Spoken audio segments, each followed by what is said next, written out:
Hello viewers, how are you? I hope all of you are doing fine. And today we are going to discuss a new topic which is basically थोड़ा सा tricky है, थोड़ा सा समझने में आपको effort put करना पड़ेगा। तो इसके बारे में बात करते हैं। क्या है, देखिए टॉपिक के अंदर क्या है। बेसिकली मैं आपको पहले दो तीन चीज़ें यहाँ पर रिविजिट करवा रहा हूँ। किसकी?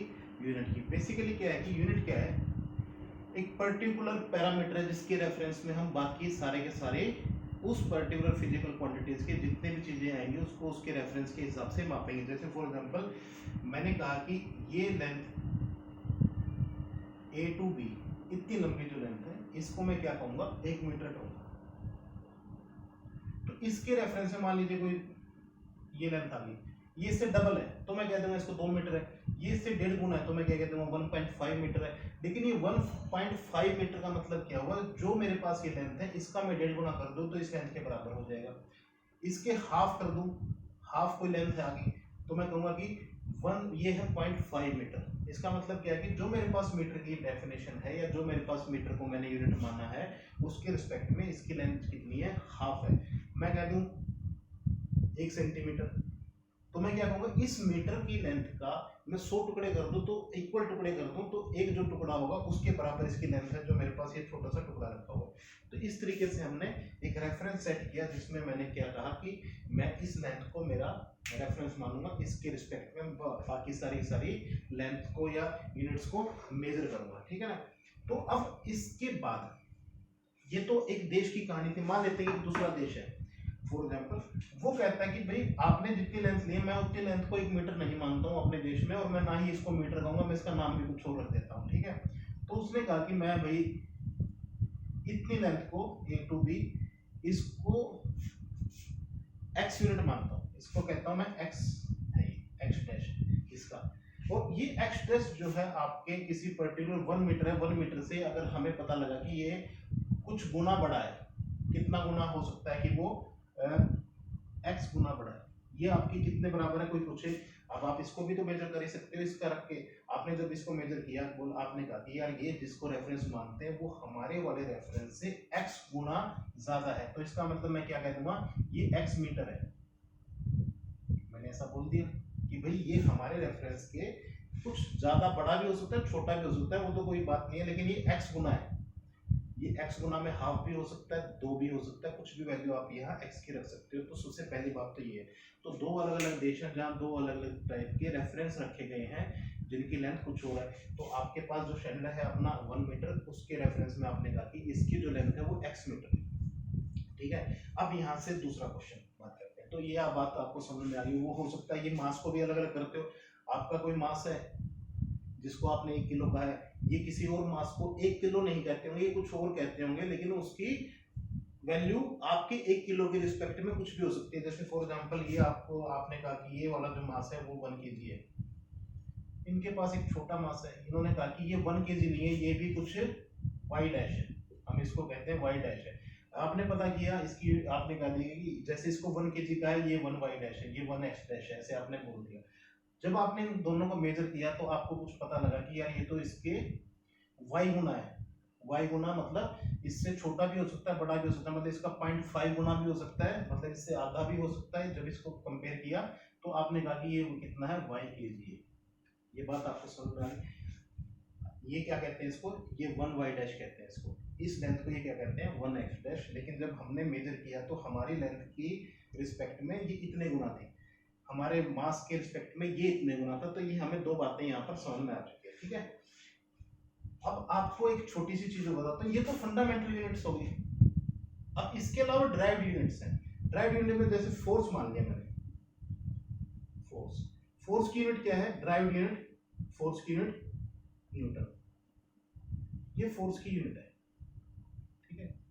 तो मैंने क्या कहा कि 1 न्यूटन का फोर्स कितना होगा, तो 1 न्यूटन के फोर्स के लिए मेरे पास फोर्स की क्या वैल्यू थी, फोर्स में कह रहा था कि मास इनटू एक्सेलरेशन है, ये मेरे पास फॉर्मूला है फोर्स का, F is equal to m into a, इसको यहाँ पर रखते हैं। अब आपको क्या करना था, यहाँ 1 करना था, 1 न्यूटन का फोर्स। तो उसके लिए मैंने क्या किया, मास को भी 1 kg रख दिया और एक्सेलरेशन को भी 1 मीटर पर सेकंड स्क्वायर रख दिया। इसका मीनिंग क्या हुआ भाई, इसका मीनिंग ये हुआ कि कोई आपसे पूछे कि उसने 1 न्यूटन का फोर्स लगाया, इसके मायने क्या होंगे। जैसे यहाँ तो फिजिकली ये प्रेजेंट था कि इतनी बड़ी लेंथ को मैं क्या कहूंगा कि ये 1 मीटर है। यहाँ आपको दिमाग में कैलकुलेशन इसकी कैसे करनी है, किसी मशीन के अंदर डालोगे आप किस तरीके से इसको, तो कैसे कैलकुलेट करोगे। आप क्या कहोगे कि मेरे पास 1 किलोग्राम का मास है, उसको अगर मैं 1 मीटर पर सेकंड स्क्वायर का एक्सेलरेशन दे दूं, तो मैं कहूंगा कि मैंने उस मास 1 किलो के मास के ऊपर कितना फोर्स लगाया है, 1 न्यूटन का फोर्स मैंने लगाया है। ठीक है, तो ये एक सेंस में क्या आ गया, ये भी एक टाइप की यूनिट बन गई है। ठीक है, अगर मैं मान लीजिए मेरे पास वही 1 मीटर पर सेकंड स्क्वायर का एक्सेलरेशन हो, लेकिन मेरा मास डबल हो जाए, 2 किलो का मैं मास के ऊपर लगाऊं, तो मैं क्या कहूंगा मैंने कितना फोर्स लगाया है, मैंने 2 मीटर का फोर्स, 2 न्यूटन का फोर्स लगाया है। इसी तरीके से एक्सेलरेशन अगर मैं आधा कर दूं, तो इस तरीके से आप कैलकुलेशन कर सकते हो। तो न्यूटन इसका रेफरेंस हो जाएगा, और न्यूटन के रेफरेंस के हिसाब से बाकी हम सारे के सारे फोर्सेस को कैलकुलेट करेंगे। तो न्यूटन डिराइव्ड यूनिट भले ही हो, लेकिन वो है इसी टाइप की यूनिट जिसके रेफरेंस में हम बाकी फोर्सेस को कैलकुलेट कर सकते हैं कि वो ज्यादा फोर्स है, कम फोर्स है, कितना गुना है, जो हम एक्चुअली देखते हैं। तो इस तरीके से न्यूटन भी एक आपकी ड्राइव्ड यूनिट भले ही हो, लेकिन ये भी एक रेफरेंस सेट है किसके लिए, फोर्स के लिए। जैसे ये तो फिजिकली प्रेजेंट है, हमने कहीं पर रखा हुआ है कि इतना बड़ा लंबी लेंथ को हम क्या कहेंगे, या जहां जैसे भी करके, तो ये ड्राइव्ड यूनिट थी, लेकिन ये भी क्या है, एक रेफरेंस के तौर पर ही काम करती है। तो बेसिक कॉन्सेप्ट में दोनों में कोई फर्क है यहाँ पर नहीं है। अब बात करते हैं यहाँ से आगे चलते। अब आपके पास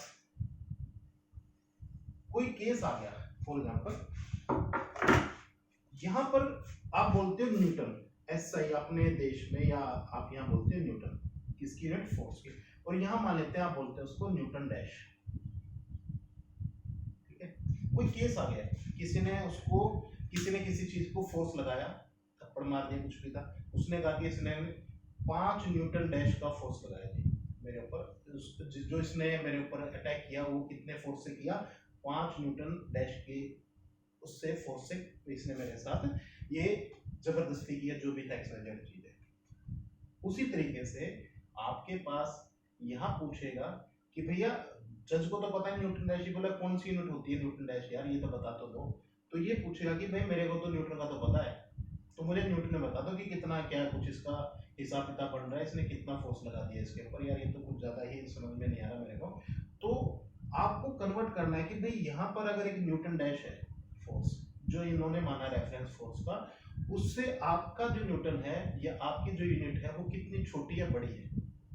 समझ रहे हैं मेरी बात आप। तो ये आपको बेसिकली इस टॉपिक पे काम करना है। ठीक है, तो आप इस चीज का सॉल्यूशन कैसे देंगे कि जो यहाँ मापा जा रहा है उसकी यहाँ वैल्यू कितनी होगी, या फिर यहाँ मापा जा रहा है तो यहाँ वैल्यू कितनी होगी। मतलब अगर आपने एक न्यूटन का फोर्स लगाया है, तो न्यूटन डैश में वो कितने का, उस देश के लोग कितना समझेंगे कि भाई इसने तो इतने न्यूटन डैश का फोर्स लगा दिया। आपको मेरा क्वेश्चन समझ में अगर ये आ गया है, तो हम इससे आगे फर्दर प्रोसीड करते हैं कि हमें सिर्फ ये पता करना है कि इस देश में जिस चीज को 1 न्यूटन कहा जाता है उसके कितने गुना है। जैसे फॉर एग्जांपल हमारे देश में रुपया, 1 रुपए की बेसिक यूनिट है हमारी 1 रुपया, जिसमें हम सब कुछ मापते हैं। यूएसए के अंदर हो सकता है 1 डॉलर है बेसिकली, मान लेते हैं। तो हमें ये पता है कि हमारा 1 रुपया 1 डॉलर के बराबर कितना होगा, 1 रुपया है 1 रुपी, यहाँ पर 1 डॉलर है। आपको बस ये बात यहाँ से समझ लेनी, ये डॉलर है। तो ये वाला आदमी यहाँ से आगे कि जी इसने मेरे लिए 1 डॉलर देने हैं, ए को, ए और बी के बीच में डिस्प्यूट है, और ये इंडिया की कोर्ट में सेटल करने आ गया कि इसने कहा कि भाई पता नहीं इसकी कैसे दिमाग चला, लेकिन ये फिर भी इंडिया आ गया। इसने कहा कि जी ए ने मेरे से 1 डॉलर रुपए लिए। अब यहाँ वाले जज को मान लेते हैं कि उसको डॉलर का वैल्यू नहीं पता, तो वो कहेगा कि यार कितने रुपए देने हैं इसको, इसके बताओ मेरे को। तो कहेगा जी 1 डॉलर की कीमत इंडिया में तो 70 रुपए या 80 रुपए है, तो इसको 80 रुपए देने हैं जी, इसका झगड़ा 80 रुपए का चल रहा है। ठीक है, तो हमें बात समझ में आ गई। इसी तरीके से 800 रुपए ए को बी को देने हैं। अब ये यहाँ पहुंच गया अमेरिका में, ये थोड़ा समझदार था, तो इसको वहां के जज ने पूछा ये कि क्या मांग रहा है ये, तो आप क्या कहोगे कि ये जी 8 डॉलर मांग रहा है, या 10 डॉलर, सॉरी 10 डॉलर ये मांग रहा है, जिससे इसने इसे 10 डॉलर लिए। तो इस तरीके से आपको ये यूनिट का कन्वर्जन, अगर कहीं पर कुछ और चल रहा है और यहाँ कुछ और चल रहा है, तो ये एक तरीका है जिससे आप ये बता पाओगे कि उनकी भाषा में कि क्या चीज पूछी जा रही है, कितने फोर्स की बात हो रही है। तो हम बात करते हैं फिर इसके अंदर इकोनॉमिक्स से निकल करके। तो बात यहाँ पर आई होप कि अब आपको समझ में आ गई। तो अब हम डिसीजन लेते हैं कैसे। हमारे पास 1 न्यूटन को क्या कहा, 1 न्यूटन को हमने फोर्स की डिराइव्ड यूनिट निकालनी थी, तो हमने क्या किया, 1 यूनिट का मास, 1 यूनिट मास गुना में 1 यूनिट एक्सेलरेशन। ठीक है, ये आपके पास क्या हो जाएगा, इज इक्वल टू क्या हो जाएगा, 1 न्यूटन के बराबर आपका ये आ जाएगा। और यहाँ पर वैल्यू रखी कितने की, हमारे यहाँ एसआई यूनिट में यूनिट मास कितना बोला जाता है, 1 kg गुना में 1 मीटर पर सेकंड स्क्वायर। तो हमारे पास क्या आ गया, 1 न्यूटन आ गया। ये तो हमारे पास इसकी डेफिनेशन होगी। इसी तरीके से इसकी यूनिट निकालेंगे तो वो भी 1 न्यूटन डैश कितना होगा, न्यूटन डैश वो कितना होगा, 1 unit mass into 1 unit acceleration. Formula तो सेम ही है, ठीक है, आपको तो सिर्फ यूनिट बदल रही है। तो 1 unit mass into 1 unit acceleration. अब आपने देखा कि ये कितना है 1 यूनिट, यहाँ पर वो कितना है x metre, sorry x metre divide by time same है दोनों में, टाइम मान लेते हैं सेम है, तो divide by second square. Metre की जगह आपने x मीटर रखना है क्योंकि वो तो आपके x गुना वहाँ की यूनिट कितने के बराबर है, x मीटर के बराबर है। यहाँ के 1 मीटर था क्योंकि ये बेसिक यूनिट यहाँ पर कितनी थी, 1 मीटर की, तो आपने बेसिक यूनिट यहाँ पर कितनी रखी, 1 मीटर, और यहाँ पर कितनी रखनी पड़ेगी, x मीटर गुना में आपका मास कितना है, y kg। यहाँ की बेसिक यूनिट कितनी है, y kg, तो मैं इसको अलग कर। तो हमारे पास 1 न्यूटन डैश का फॉर्मूला क्या आ गया, 1 newton dash is equal to Y X into kilogram metre per second square, ऐसा लिख दिया आपने। इसके साथ आपने 1 की गुणा कर दिया। अब आप देखोगे कि ये कितने बराबर है, ये तो आपका 1 न्यूटन के बराबर है, तो आप क्या लिखोगे, 1 न्यूटन डैश किसके बराबर होगा, 1 newton dash is equal to X into Y into 1 newton. तो इसके बराबर कितना हो गया, एक्स वाई न्यूटन के बराबर आपका ये 1 न्यूटन डैश हो गया। तो आपने इन दोनों के बीच में रिलेशन निकाली, ठीक है। और 1 न्यूटन किसके बराबर होगा, 1 newton will be equal to 1 newton will be equal to 1 by X Y newton dash, ठीक है। तो आपने इस तरीके से इन दोनों के बीच में रिलेशन निकाल लिया है। अब अगर इसको हम लोग, इस बात को यहाँ पर ध्यान आपने रख लेना है, इस चीज को मैं यहाँ अलग से लिख रहा हूँ, 1 newton dash is equal to X Y newton. ये हमने अपना एक रिलेशन बना लिया है जिसमें एक्स वाई था और सेकंड एज इट इज थी, सेकंड में हमने कोई चेंजेस नहीं किए। सेकंड में भी चेंज होता तो हमारे पास क्या रहता, यहाँ पर जो क्वांटिटी होती, मान लीजिए सेकंड को रिप्रेजेंट करता z सेकंड से, एक सेकंड किसके बराबर होती है, z सेकंड के, तो ये z स्क्वायर आ जाता है यहाँ पर। तो हमारा फॉर्मूला क्या बन जाता, यूनिवर्सल की बात करें तो इस पर्टिकुलर की बात कर रहा हूँ, तो आप इस चीज को मेरे ख्याल से समझ पा रहे होंगे मैं क्या बोलने की कोशिश कर रहा हूँ। तो अब इसके अलावा हम लोग एक लाइव प्रैक्टिकल एग्जांपल लेते हैं, उसके बाद देखते हैं कि हम इस चीज का क्या यूटिलाइजेशन कर सकते हैं, ठीक है। आपको रियल लाइफ एग्जांपल बताता हूँ मैं। हम यहाँ पर एक मीटर मानते हैं, वहां पर क्या माना जाता है, हमारे यहाँ डिस्टेंस कैसे मेजर किया जाता है, किलोमीटर्स में। बेसिकली अगर बात करें मीटर किलोमीटर में, अमेरिका के अंदर यही डिस्टेंस आपका कितने में, माइल्स में रिप्रेजेंट किया जाता है। तो 1 मीटर जो होता है वो किसके बराबर होता है, 1.6 मिली माइल,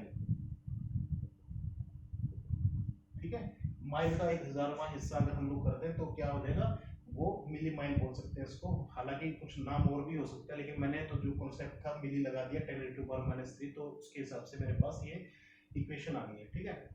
तो ये मेरे पास आ गया 1.6 मीटर के बराबर होता है ये, एक्चुअली मैं बात करूँ सॉरी 1.6 मीटर के बराबर है ये।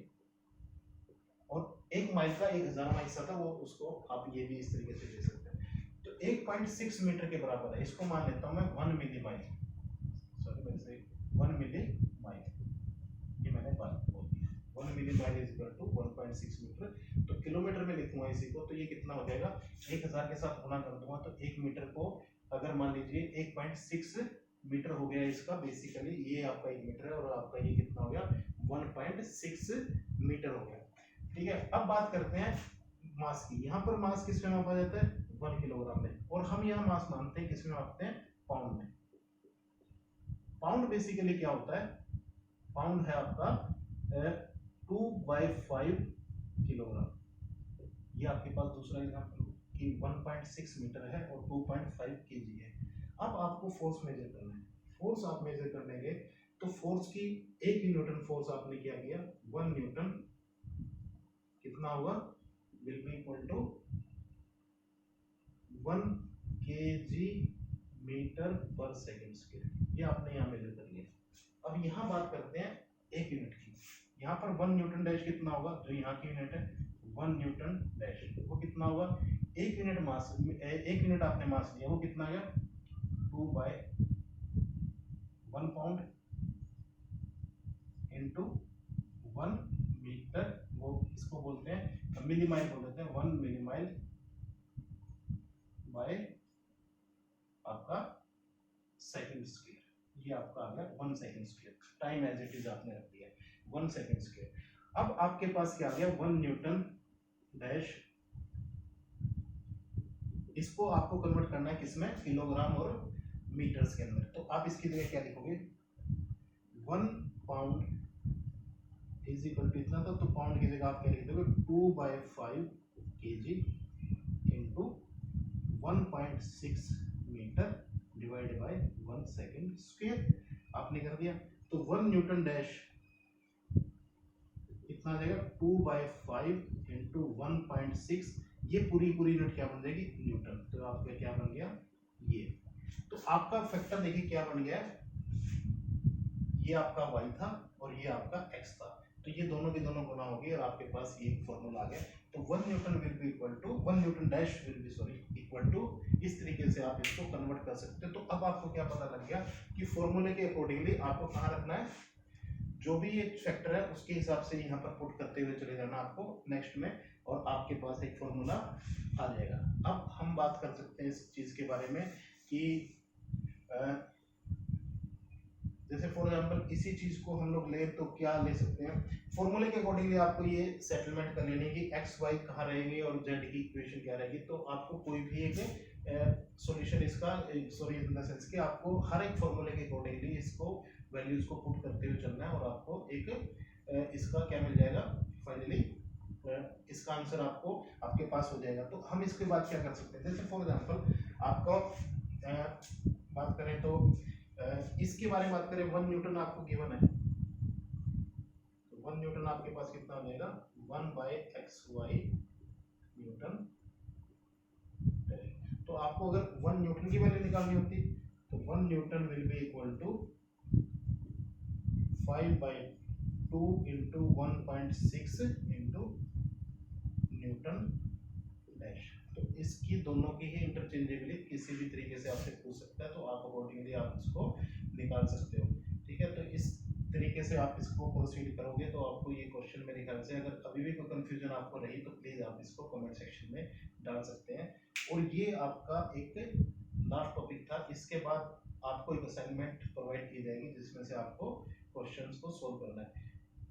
कोई भी इशू आए तो आप प्लीज़ कमेंट करिएगा। Thank you very much for your attention.